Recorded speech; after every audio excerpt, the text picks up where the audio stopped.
back to the Fourth Way Podcast. In this episode, we are rounding out our section in our propaganda season, our section related to media propaganda.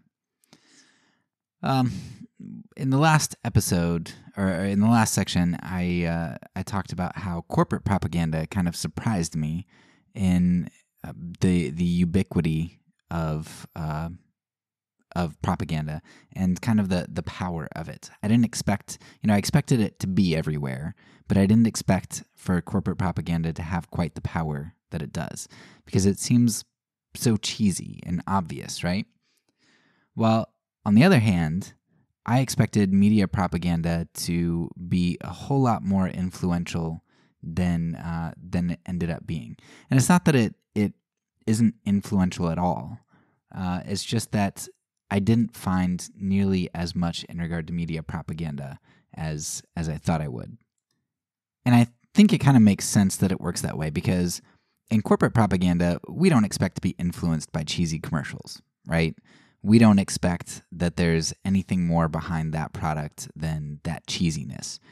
And so, okay, we're not going to be impacted by that. Yet there's so much that goes on behind it. So we underestimate it. But media propaganda, we kind of know that there's propaganda in the media and that it's subversive and there's this undercurrent. And so I think a lot of times we are really looking for this media propaganda, and we self-select our media for that reason.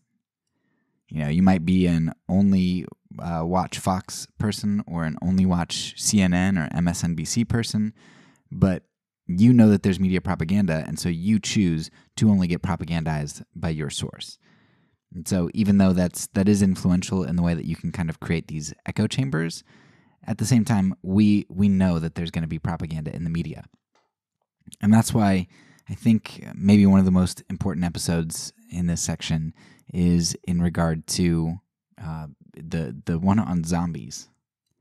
So the point of that was, the power of media propaganda isn't in these big, huge things that you would expect, right? I mean, it is there. Don't get me wrong. There are big, huge events that the media, the propaganda of the media, is able to kind of gloss over or influence, 100% for sure. But a lot of the power of the media comes in its ability to sedate on the normal things, on the smaller scale. And so if you go back to our zombie episode, we talk a lot about how the media is kind of on those fringes, and we expect them to be on those fringes, but it's really in the middle where everything kind of gets lost. And so they're not really identifying some of the deeper rooted true problems that exist. And in that sense, I mean, the media is powerful. But whereas in corporate propaganda, there's power in that it forms you more so, right? It creates a type of person, which is extremely powerful to change you and shape you into something else. Media propaganda focuses a lot more on, or its power comes in its silence, what it doesn't talk about, that it doesn't get you to think about. And certainly that is power.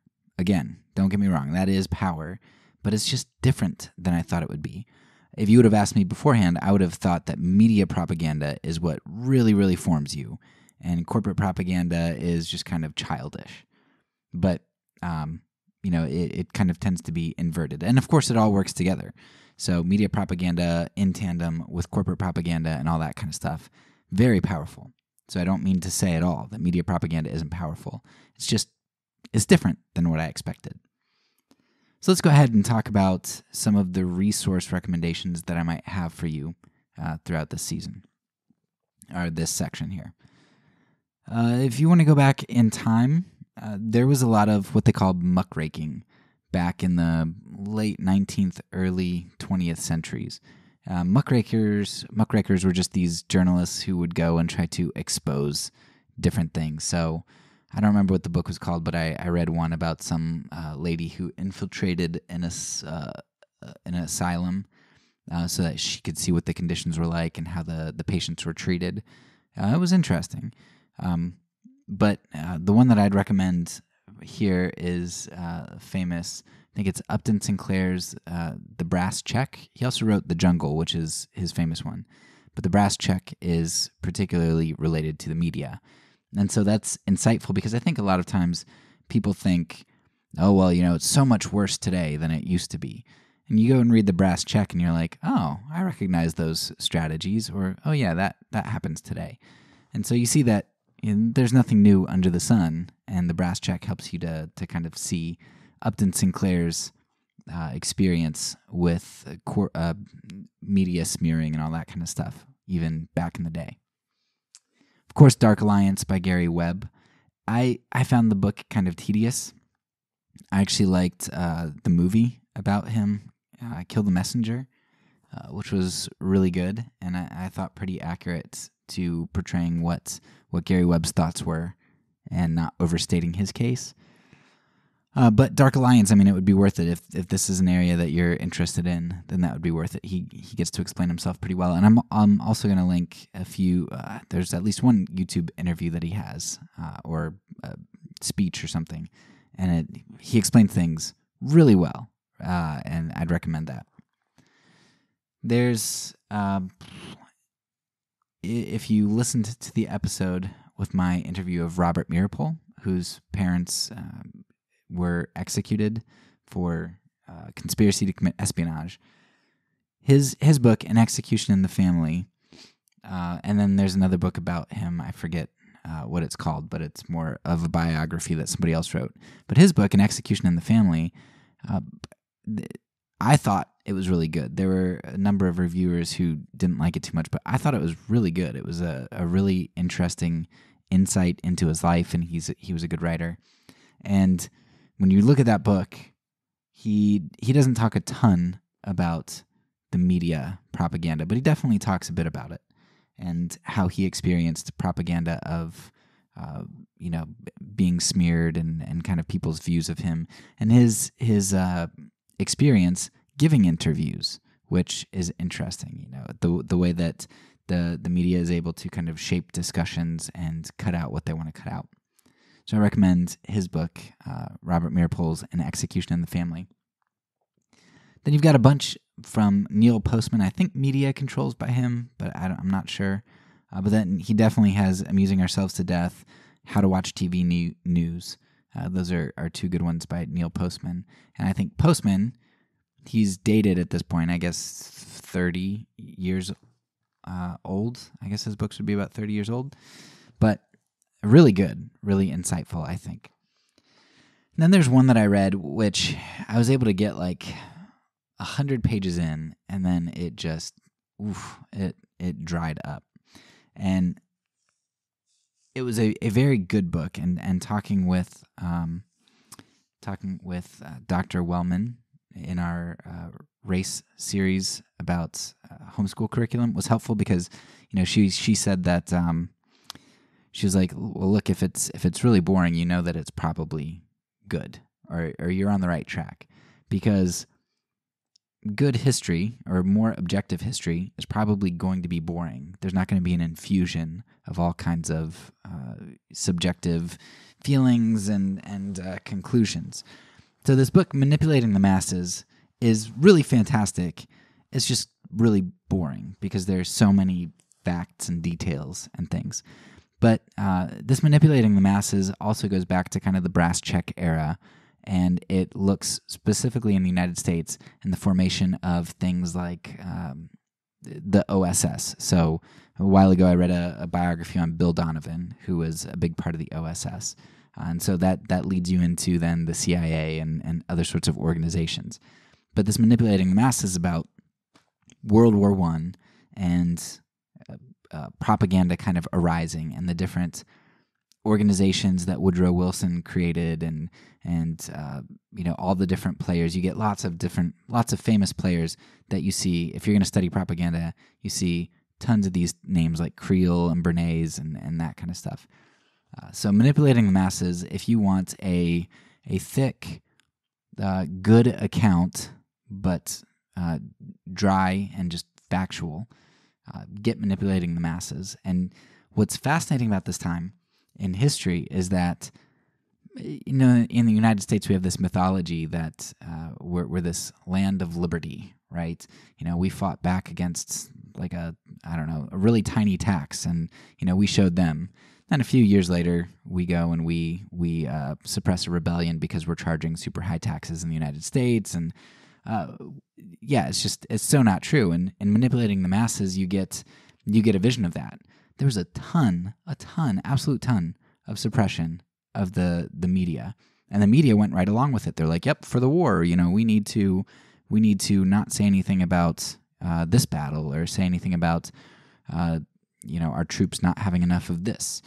So there's a ton of silencing in that, and we see that even into today, right? So if you see it 100 years ago, 100% it's going to be around today.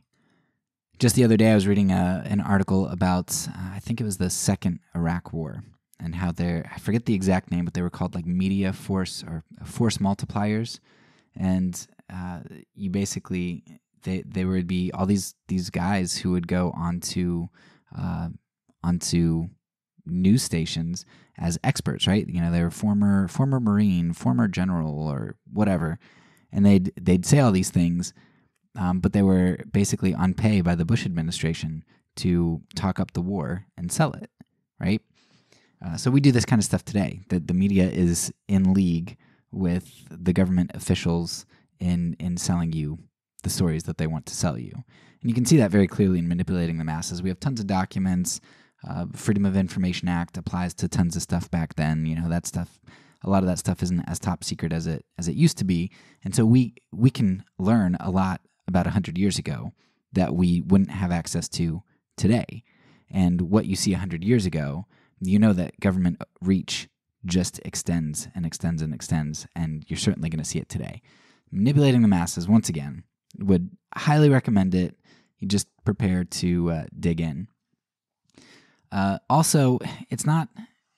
I didn't find it in manipulating the masses, but there's some other good things going on around this time. I forget which book I read about the American Revolution, but in that book, the author mentioned this interesting case that was going on right around the time that Manipulating the Masses is writing about, and it's called the case of the United States versus the Spirit of '76, and you've got this filmmaker who is creating a film about the Revolutionary War, and as he creates this film, there's a 3-second clip where it's just flashes of the British soldiers committing atrocities. And of course, you're talking 1917 or something, and they're not showing gore and crazy. It's just these quick flashes that imply, a British person is bayoneting a woman or child or something.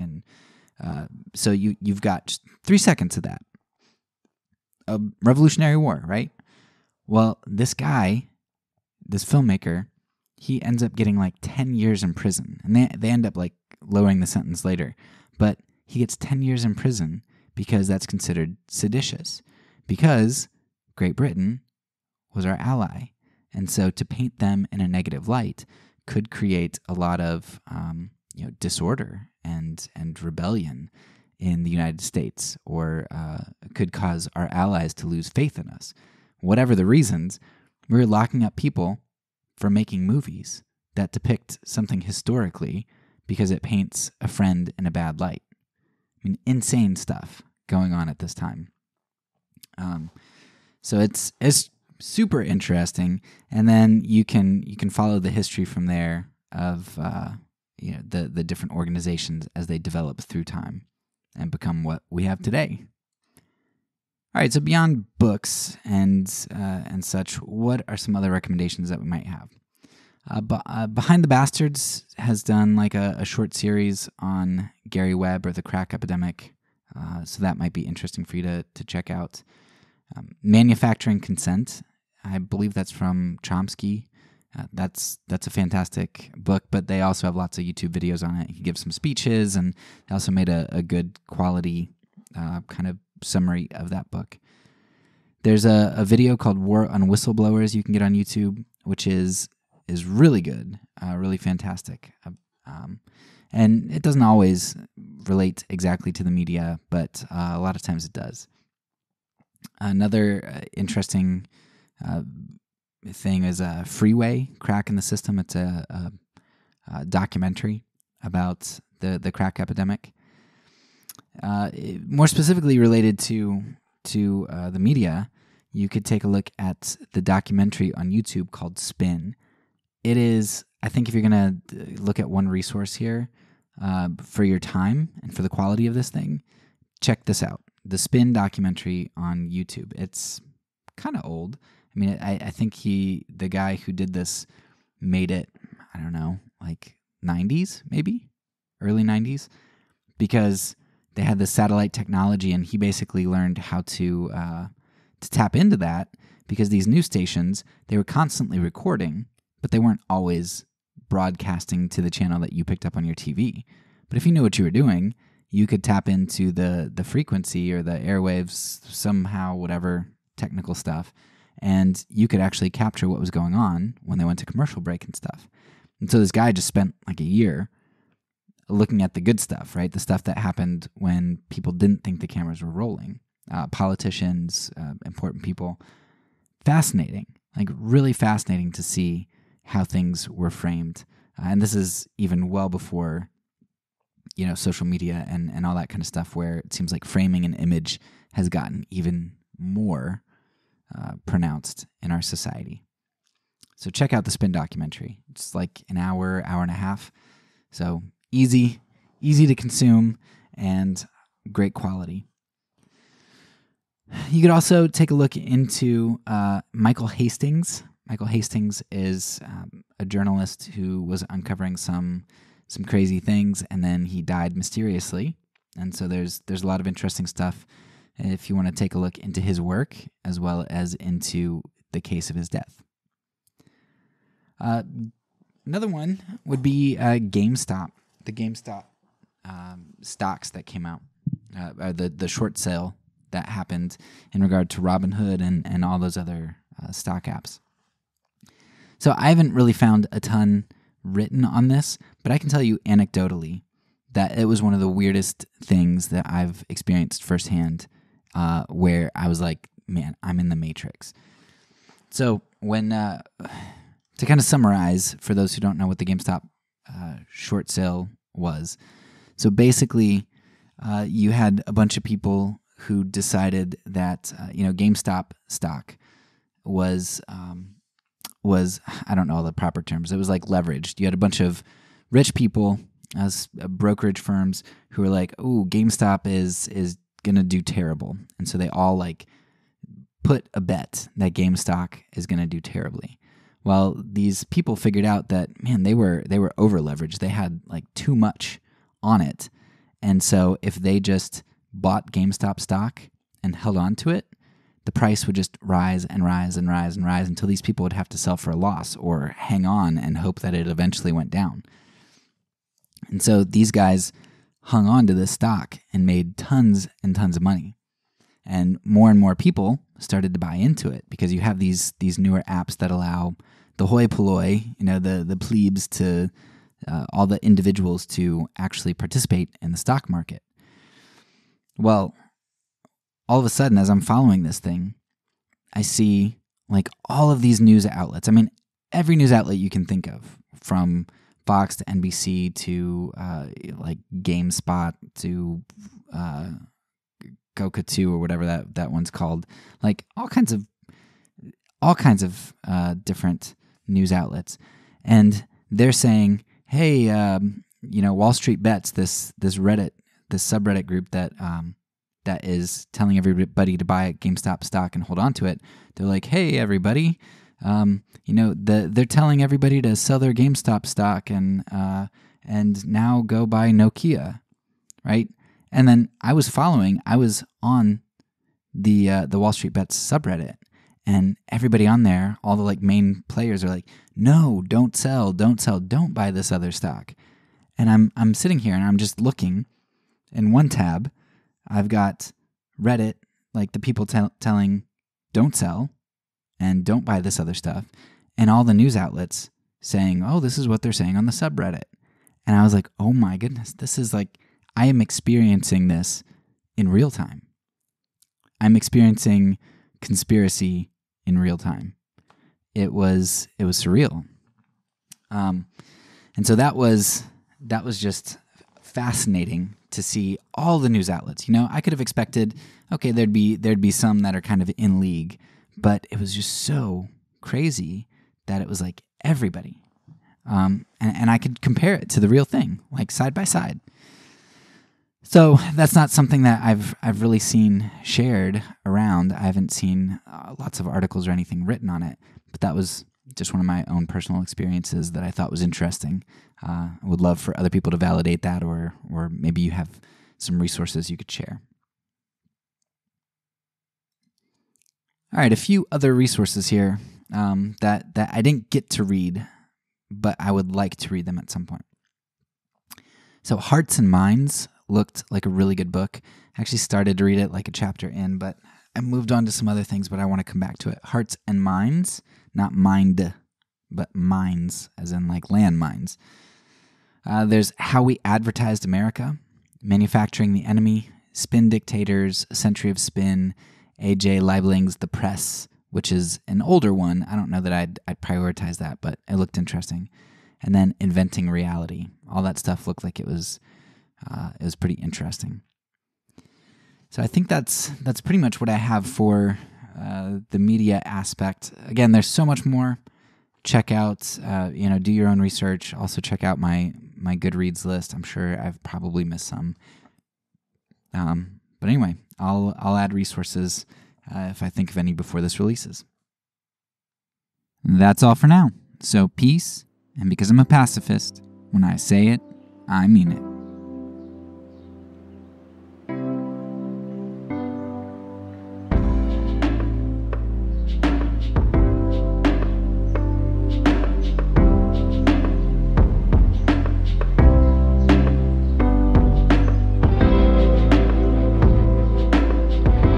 This podcast is a part of the Kingdom Outpost Network. Please check out the links below to find other great podcasts and content related to nonviolence and kingdom living.